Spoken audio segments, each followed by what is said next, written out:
Okay, I just wanted to do a video to show everyone what it's like to take images and the equipment that I have used to do this. This is my telescope.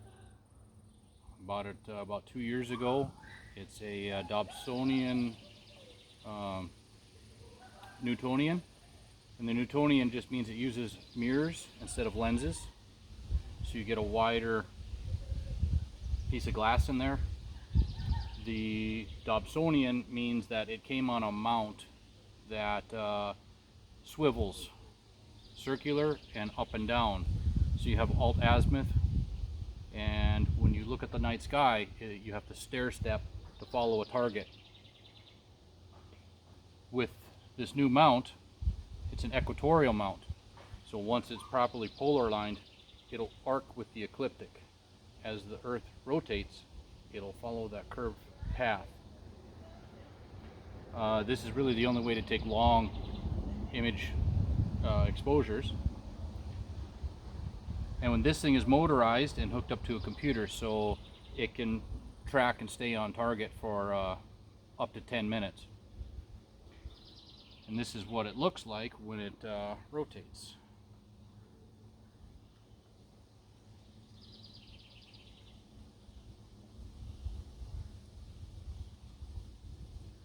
So if the object is up there, it'll turn and stay on target.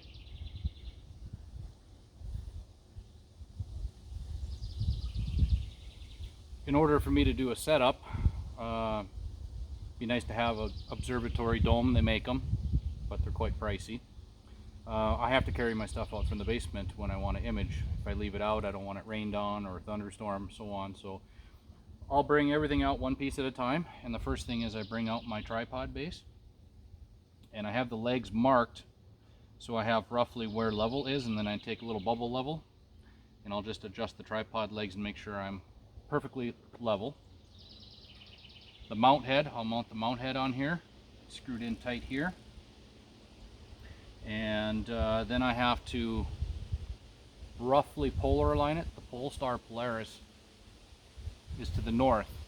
I have trees here, so I can't do a proper polar alignment, but I have to get roughly polar aligned, and then I'll do a different method to get polar aligned. Okay, so what I'll do is the scope will point roughly at Polaris, and then I have a little Wi-Fi adapter here that I connect my phone to, and I do what's called a 2-star alignment. I will take the first star.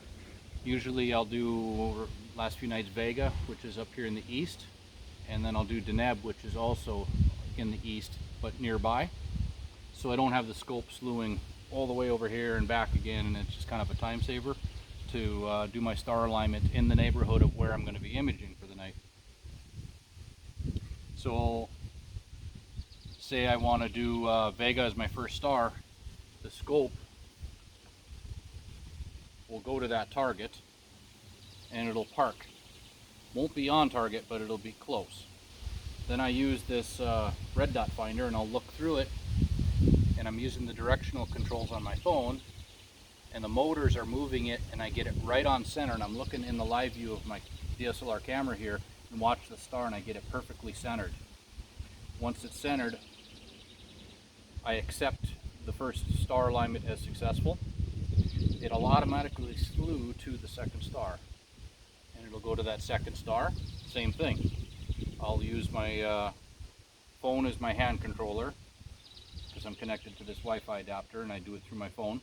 The motors will run, and I'm just directionally controlling it, and I get that star centered right in the center of the DSLR camera here. And then I accept that.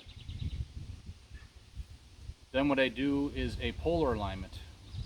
And because this scope comes with a polar scope that's in here, and you would get down, look up, try and find the star, and then do your polar alignment that way, I can't see Polaris with the trees. I have trees to the north here.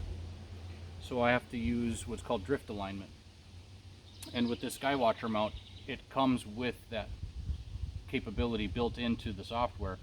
So all I do is I'll pick another star, we'll say Vega again, and I'll polar line off of Vega. Because I did the 2-star alignment, it knows where everything is, and it'll get almost on target now. Might be off just a little bit, but I mean it will be fairly center in my camera view now. And it'll go to Vega. And what I have to do now is I have to use these elevation bolts, this one here and here, and I will adjust it mechanically now. It'll off-center the star, and I'm manually adjusting the mount now up and down to adjust for altitude. And then I lock that one in. It'll move off-center again, and I have to adjust the Alt-Az bolts here, so I'm shifting side to side. And so that's a manual polar alignment. Once I'm polar aligned, now everything's perfect. I'll put it back in the home position, so what it'll do is it'll automatically slew back onto Polaris. Then I have a little mini PC in here, and I run all my astrophotography software off the little mini PC, which is inside the socket box. I'll get on my computer here and roughly do another alignment, but it's called plate solving. And what it does is I'll go to my first target that I'm going to image for the night, say like I did the Vail, Eastern Vail last night. It will slew to the target, and then what I'll do is called plate solving.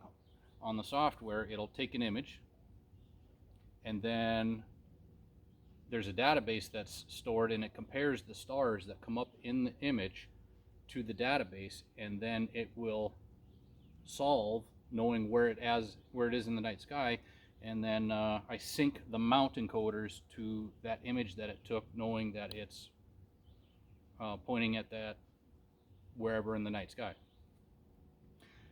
Fairly technical, but it's called plate solving. Take an image, compares it to a database, knows the star pattern, and then you accept it and sync the mount to that image, and then now the software on the computer knows where it's pointing. And then I will set up my image plan for the night, however many seconds for each exposure on the software, and I'll set go, and the mount does its own thing. It will track with that object through the whole night, staying on target, and I'm taking pictures, gathering as much light as possible into this telescope. Something that has to happen here is guiding. So this is a guide scope with a little monochrome camera here on the back, and what that's doing is it's a wide field, so it's picking up a wider area than the scope. The scope is zoomed in on something, but this is a wider area, about what a pair of binoculars would see. And it's taking objects up there that have 4 or 5 stars it'll lock onto, and what it's doing is it is telling the mount, making micro error corrections, saying you're getting a little bit off course, make this course correction, make this course correction, and it's constantly communicating to the mount, telling it if it's on course or not. And it's just basically eliminating the error in the motors. And what happens there is you can go from 2-3 minute exposures out to 10-15 minute exposures with a guide scope. It just increases the amount of time without getting star trailing in your images because of the accuracy of the motors. I hope that made sense. You notice this here, this is ankle weights. This is how I have to balance my scope, because with a Newtonian telescope, it's heavier at the nose end and I got no weight in the back, so I had to add weight here to make sure everything's balanced. And so that is pretty much how it works. Thank you.